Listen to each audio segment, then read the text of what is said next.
স্বরাষ্ট্রমন্ত্রী চৌধুরী আলমের খোঁজ দিতে পারে না, সেই স্বরাষ্ট্রমন্ত্রীর পদত্যাগ করা উচিত ছিল। আমি যে একজন আছি এটা অনেকে জানতোই না। মাইদুর করে ছাত্রের নামে হাই সেক্টর দিয়ে করে উঠে গেছে, আমার গাড়িও নিয়ে গেছে, আমার ছিটা মারা দিছে। এটা কি আপনি শিওর? আমি একেবারে 100% না, 100-র উপরে আমি শিওর। সে সেনা সদস্য ছিল, কিন্তু ওইখানে পুলিশের এএসআই বলে লেখা হয়েছে এমনটি শোনা যাচ্ছে। কয়টা হয়?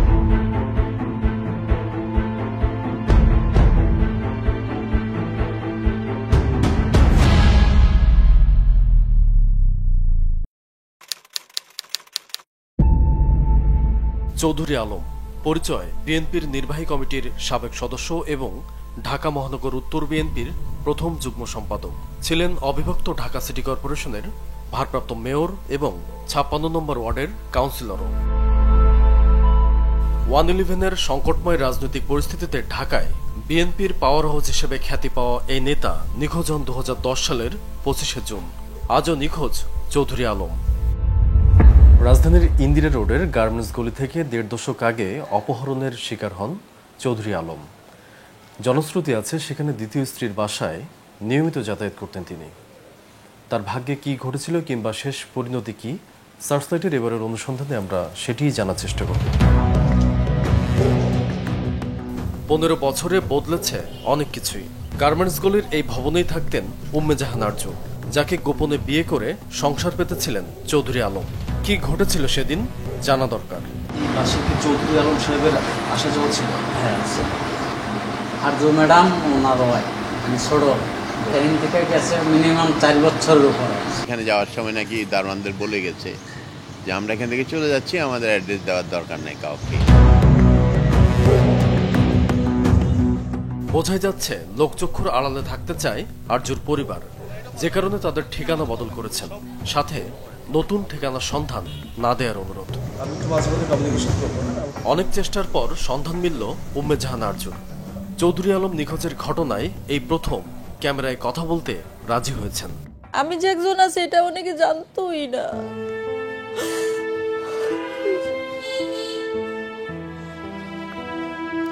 এখনো জানে না, দেখে আমি পরিচয়টাও তার কোথাও দেই না।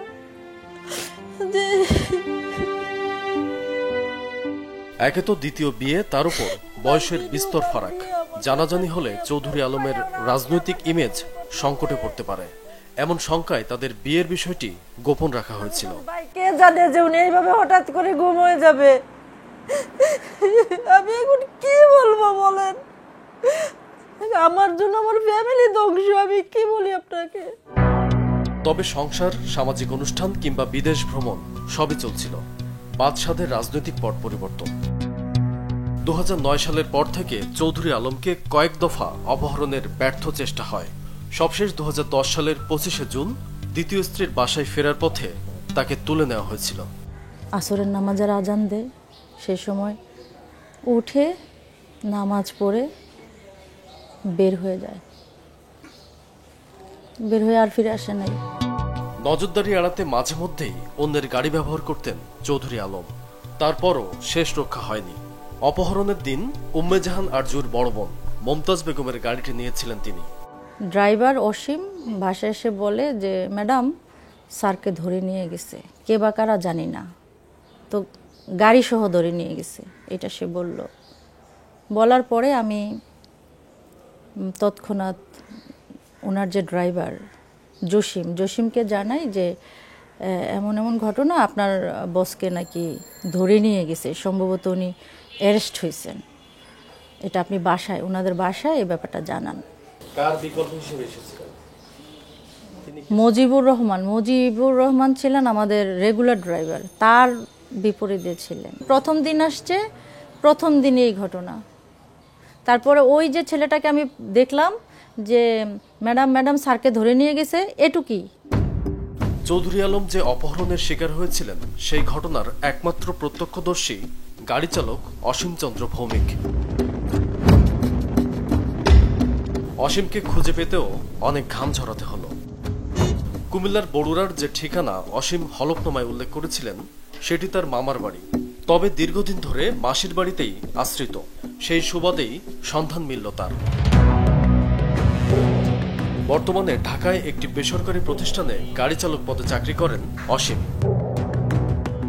ঘটনার 15 বছর পর সাংবাদিক তাকে খুঁজে বের করবেন, এটি যেন ভাবতেই পারেননি তিনি। কি পারপাসে আসছেন আমার কাছে? আমার জানা মতে তো যে এমন ঘটনা বা এমন কিছু যে না আমার কাছে সাংবাদিক আসবে এমন কিছু তো না, এমন কিছু না। তবে চৌধুরী আলম অপহরণের তিনি যে একমাত্র সাক্ষী সেটি মনে করিয়ে দিতেই ভড়কে গেলেন। সন্ধ্যা 7টা থেকে 7:30টায় আমি মাত্র খামার বাড়ি দিয়া ইন্ডিয়া রোডে গলিতে ঢুকছি। ঢুকার মাঝামাঝিতে গলিতে ঢুকার মাঝামাঝিতে সামনে দিয়ে একটা গাড়ি ট্যাক্সি ক্যাব হলুদ রঙের পিছ দিয়ে একটা ভাঙাচোরা গাড়ি অ্যাটাক দিছে। আর যে লোকগুলো ছিল সবগুলো এক একটা স্বাস্থ্যবান চলন না। আমারে গাড়ি থেকে পলাচোরা নামাইয়া আমি চিকিৎসা করতে বলছি, স্যার আমাকে মারেন না, আমি কিছু যাই না। এগুলা তাদের স্যারকে নামাই দেওয়া মাইট দূর করে স্যারকে নামাইয়া হাই সেক্টর দিতে করে উঠে নিয়ে গেছে। আমার গাড়িও নিয়ে গেছে, আমার ছিটা ভাড়া দিছে। পরের দিন সকালবেলা কারণ বাজার ওয়াসার ভবনের উল্টা সাথে গাড়ি পেয়ে। আপনি চৌধুরী আলমের গাড়ির ড্রাইভার কি করে হতেন? আমি তো ওনার ড্রাইভার না, ওনার যে সেকেন্ড যে ওয়াইফ ওনার বোনের ড্রাইভার ছিলাম। ওনার বোনের কি বেতনমুক্ত ড্রাইভার ছিলেন নাকি মন্ত্রী ড্রাইভার? না, বেতনমুক্ত। তাহলে আপনি হলফনামায় কেন লিখেছেন আপনি চৌধুরী আলমের বেতনমুক্ত গাড়ি চালান? না, এই ধরনের কোনো হলফনামা আছে, এটা আপনার স্বাক্ষর না? হ্যাঁ, এটা আমার সাথে। তাহলে আপনার স্বাক্ষর কেন করেছেন আপনি আদালতে? এটা স্বাক্ষর করে আপনি কেন জমা আদালতে যাইনি। তাহলে আপনাকে কে করাই দিচ্ছেন? এত কিছুর পরও রহস্যজনকভাবে পুলিশ তাকে সন্দেহের তালিকা থেকে বাদ দেয়। নষ্ট করে ফেলা হয় গাড়িতে থাকা অপহরণকারীদের ফিঙ্গারপ্রিন্ট সহ সব আলামত। অপহরণের 6 দিনের মাথায় মামলা দায়ের করেন চৌধুরী আলমের ছেলে আবু সাইদ চৌধুরী। একের পর এক তদন্ত সংস্থা বদলালেও রহস্য উদ্ঘাটনে নাটকীয় ভূমিকায় দেখা গেছে সবগুলো সংস্থাকেই। আমরা সেসব তদন্তের হঠকারিতা উন্মোচন করব। ফিরছি একটি বিরতির পর।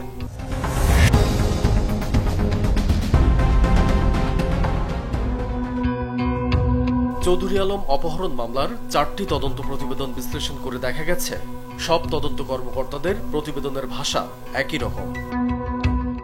অর্থাৎ চৌধুরী আলমের ভাগ্যে কি ঘটেছে সেটি বের করতে পারেননি তারা। তবে সিআইডি কর্মকর্তা শাহানুর বাড়ির তদন্তে একটি সূত্র পাওয়া গেছে। গুমের 5 দিন আগে গুলশানের 72 নম্বর রোডে 15-16 জন লোক চৌধুরী আলমকে অপহরণের চেষ্টা করে। জনতা তখন বিল্লাল হোসেন নামক একজনকে হাতে নাতে আটক করে, যিনি নিজেকে র্যাবের গোয়েন্দা শাখার সদস্য বলে পরিচয় দেন। উপস্থিত জনতা তাকে গুলশান থানায় সোপর্দ করলে থানার তৎকালীন এসআই মোহাম্মদ আলী একটি জিডি গ্রহণ করে তাকে র্যাবের জিম্মায় ছেড়ে দেন। সিআইডির সেই তদন্ত কর্মকর্তা শাহানুর বাড়ির খোঁজে টিম সার্চলাইট, যিনি বর্তমানে এসপিবিএন এ কর্মরত। আপনি কোনো চাপ বোধ করেছিলেন কিনা মনে আছে? না, কোনো চাপ বোধ করিনি। পুলিশ ডিপার্টমেন্ট যদি মনে করে যে আমরা এটা খুঁজে বের করবোই পারে, আর যদি মনে করে এটা করবো না, চাপ বোধটা হলে আমার কাছে হয়নি। সদিচ্ছা থাকলে এটা সমাধান হতো। কয়টা হয়? অর্থাৎ সদিচ্ছা থাকলে চৌধুরী আলমকে খুঁজে পাওয়া যেত। কিন্তু প্রশ্ন হচ্ছে, বিষয়টি কি সদিচ্ছার নাকি পুরো ঘটনা পরিকল্পিত? আরো কিছু কথা বলা যাক শাহানুর বাড়ির সঙ্গে। এই তথ্যটা কেউ দিলে তখন আমরা বলতাম যে সে আমাদের। এটা তথ্য তো কেউ দেয় না, আমাদের তো কেউ দেয়নি, আমরা তো খুঁজে বের করলাম। আপনি কেন বের করেননি? না, আমি তো আমাকে তো বলতে হবে ফ্যামিলির লোকজন। না, আমাকেও তো ফ্যামিলির লোকজন বলেন, আমি কি করে বের করলাম? না, কেউ বলতে পারে না, আমি নাই করিনি, পরে আগের আয় হতে পারে না, এটা ধারাবাহিকভাবে কেউই করেনি। না, এখন তো যদি পরবর্তী যে এখন যে তদন্ত করতেছেন উনি যদি মনে করে যে আগেরটা যা করেছে ঠিক করেনি, তাহলে মানে নতুন করে ঠিক করতে পারবে। চৌধুরী আলম গুম রহস্যের জট খুলতে হলে এএসআই পরিচয়ধারী বিল্লাল হোসেনকে দরকার। গুলশান থানা পুলিশ, যার সম্পর্কে জিডিতে আইডি এবং পার্সোনাল নাম্বার ছাড়া তেমন কিছুই উল্লেখ করেনি। গুলশান থানার তৎকালীন ওসি কামাল উদ্দিন এবং জিডি গ্রহণকারী এসআই মোহাম্মদ আলী এ বিষয়ে কথা বলতে রাজি নন। মোহাম্মদ আলী ভাই বলছেন? ভাই, আমার নাম আমান নবী, আমি চ্যানেল 24 এ কাজ করি। একটা মিটিং আছে আমার, পুলিশ মিটিং আছে তো। ঠিক আছে ভাই, তাহলে আপনি মিটিংটা শেষ করেন, মিটিং শেষে আমাকে একটু স্মরণ করবেন কাইন্ডলি ভাই। আচ্ছা ঠিক আছে। মোহাম্মদ আলী বর্তমানে পুলিশ সদর দপ্তরে ইন্সপেক্টর পদে কর্মরত। তার সঙ্গে সাক্ষাতের সুযোগ চেয়ে আইজিপি বরাবর লিখিত আবেদন দেই আমরা। আবেদনটি গ্রহণ করা হলেও সাক্ষাতের সুযোগ দেওয়া হয়নি। টিম সার্চলাইটের অনুসন্ধান বলছে, বিল্লাল হোসেনকে পুলিশের এএসআই হিসেবে জিডিতে উল্লেখ করা হলেও প্রকৃতপক্ষে তিনি একজন সেনা সদস্য। কাজ করতেন র্যাবের ইন্টেলিজেন্স উইংয়ে। তার তথ্য চেয়ে র্যাব এমনকি সেনা সদর দপ্তরেও লিখিত আবেদন করে কোনো সাড়া মেলেনি। প্রশ্ন হচ্ছে, বিল্লাল যদি সেনা সদস্যই হন তাহলে জিডিতে তাকে এএসআই কেন বলা হলো? রাষ্ট্রীয় বাহিনী, গোয়েন্দা সংস্থারা এই কাজগুলির সাথে যখন যুক্ত হয় তখন তারা কিন্তু অনেক গোপনীয়তা অবলম্বন করেন এবং ভিকটিমের অনেক ক্ষেত্রে যে টিম তাকে উঠিয়ে নিচ্ছে সেই টিমের অন্যান্য নেতা বাদে অন্যান্য সদস্যরা কিন্তু কাকে তারা উঠিয়ে নিচ্ছে এটা জানেও না। তার নাম পরিবর্তন করা হয়, কোড নেম ইউজ করা হয় পরবর্তীতে, এবং তারপরে এক টিম যখন উঠায় এটা হস্তান্তর হয় আরেক টিমের হাতে এবং তারা আবার আরেক টিমের হাতে হস্তান্তর করে। কখনো কখনো তাদেরকে দেশের বাইরে নিয়ে যাওয়া হয়, কখনো কখনো তাদের দেশে হত্যা করা হয়, কখনো কখনো বিভিন্ন জায়গায় বিভিন্ন গোপন বন্দিশালায় আটক রাখা হয়। আমরা দেখেছি 5 তারিখের পর বেশ কিছু মানুষ মুক্ত হয়েছেন। তো এখনই এটা বলার সময় আসেনি, তবে ধারণা করি যে হয়তো এদের অনেকেই আর নেই। জলজ্যান্ত একজন মানুষ গুম হলেন আর ফিরে এলেন না, তাহলে রাষ্ট্র আর প্রশাসনের দায়বদ্ধতাই বা কি? এই প্রশ্ন সামনে রেখে চৌধুরী আলম গুম রহস্যের আরও কিছু চাঞ্চল্যকর তথ্য নিয়ে ফিরছি আরেকটি বিরতির পর।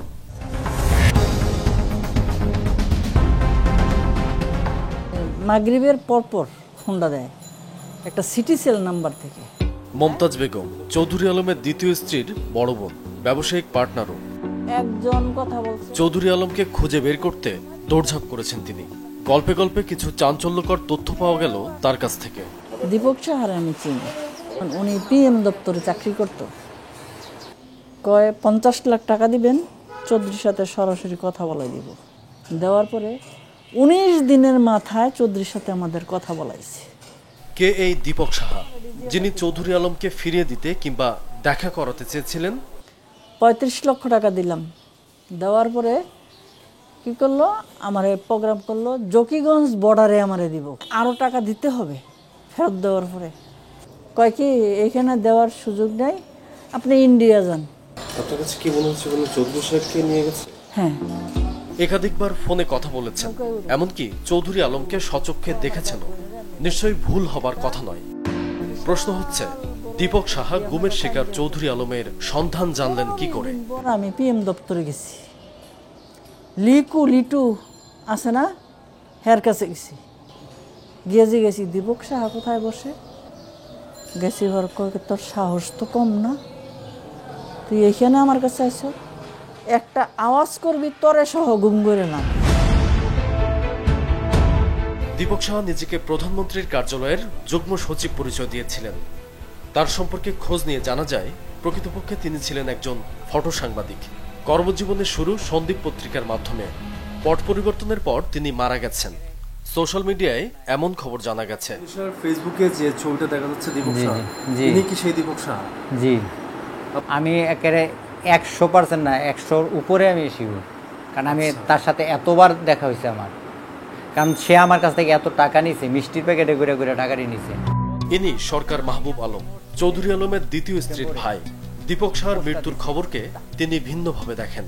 শেখ হাসিনা পতনের পরে সেপ্টেম্বরে পোস্টটা দিছে, তা আমার কাছে মনে হইতেছে এই যে অপকর্ম করছে এটা ঢাকার জন্য, এটা নাটক সাজাইছে যে সে মারা গেছে। গত এক যুগে গুমের ঘটনায় আন্তদেশীয় যোগসাজশের যে সূত্র কাজ করত, চৌধুরী আলমের ক্ষেত্রেও তেমনটাই ঘটেছে। বাংলাদেশে গুম নিয়ে কাজ করা মানবাধিকার সংগঠনগুলোর বক্তব্যেও এ ধরনের অভিযোগ বারবার এসেছে। ইন্ডিয়ান র বা ইন্ডিয়ান ইন্টেলিজেন্স ডেফিনেটলি আমাদের গুম হয়ে যাওয়ার এই মেকানিজমগুলোর পিছনে কাজ করেছে, এবং এটা অনেক কেসের ক্ষেত্রেই আমরা পেয়েছি। গুজরাটের যেভাবে হয়, কাশ্মীরে যেভাবে গুম হয়, আমাদের দেশের গুমের মেকানিজমগুলো কিন্তু সেটাই ছিল। এবং এই কালচার আমাদের দেশে কিন্তু এই রাজনীতিতে ছিল না। শুরুটা ওখান থেকে হইলো, যে চৌধুরী আলম ভাই থেকে।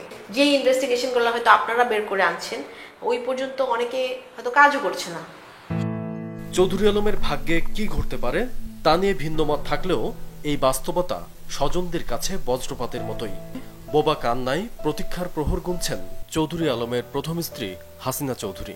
আমি আল্লাহর কাছে কান্না করি, আল্লাহ আমি চোখে না দেখি আমি একটু কানে শুনুন যে আমার স্বামীরে কারা কি করছে। আছে বিচারের মানুষ, আল্লাহ তুমি যদি জানো। এই আমার ছেলেরা ছোট, এতিম হয়ে গেছে, জানি না এতিম হয়েছে কিনা। একটা গাড়ি আসলো, আইসা লাগাই দিল ধাম করে, এত সহজ না তো বিষয়টা। ওই ড্রাইভার তর্কি করলো, এগুলো পুরো প্যাকেজ নাটক। আবু সাইদ চৌধুরী চৌধুরী আলমের বড় ছেলে। বাবাকে উদ্ধার করতে শেরেবাংলানগর থানায় মামলা করেছিলেন। 15 বছরেও ঘুচানির যে অপেক্ষা। আমরা তো শুরু থেকেই কোনো কোঅপারেশন পাইনি। একটা সংস্থার তো মিনিমাম দায়িত্ব থাকে। চৌধুরী আলম নিখোঁজ, এই খবরটা তো খবর একটা। পেছনে তাকালে এখনো আটকে ওঠেন আবু সাইদ।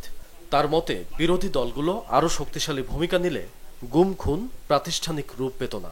দলের পক্ষ থেকে একটা বড় কর্মসূচি দেওয়া দরকার ছিল, আরো অনেক কিছু করতে পারতো ওই সময়, যেটা করলে পরবর্তীতে হয়তো গভর্নমেন্ট ভয় পাইতো, বা এরকম ঘটনা, গুমের ঘটনাটা এরকমভাবে মানে এত সাহস দিয়ে ঘটাইতো না। বাবার অবর্তমানে তার অনুসারীদের কাছ থেকে সবচেয়ে বেশি অসহযোগিতা পেয়েছেন আবু সাইদ। অভিযোগ, চৌধুরী আলমের ব্যবসা বাণিজ্যের অনেক কিছুই লুটে নিয়েছেন তারা। দলে বলে অর্থ করিতে এক একজন এখন রাঘব বোয়াল। বেশ কয়েকজন মানে যারা আবার এই অনুপস্থিতিতে আঙ্গুল ফুইলা আপনার কলা গাছ সবাই এস্টাবলিশ হয়ে গেছে life time, for life time. সবশেষ আন্তর্জাতিক অপরাধ ট্রাইব্যুনালে অভিযোগ দিয়েছেন আবু সাইদ। 18 ব্যক্তির বিরুদ্ধে দেয়া সেই অভিযোগে আইন শৃঙ্খলা রক্ষাকারী বাহিনী, আওয়ামী লীগ, এমনকি বিএনপি নেতাদেরও নাম এসেছে।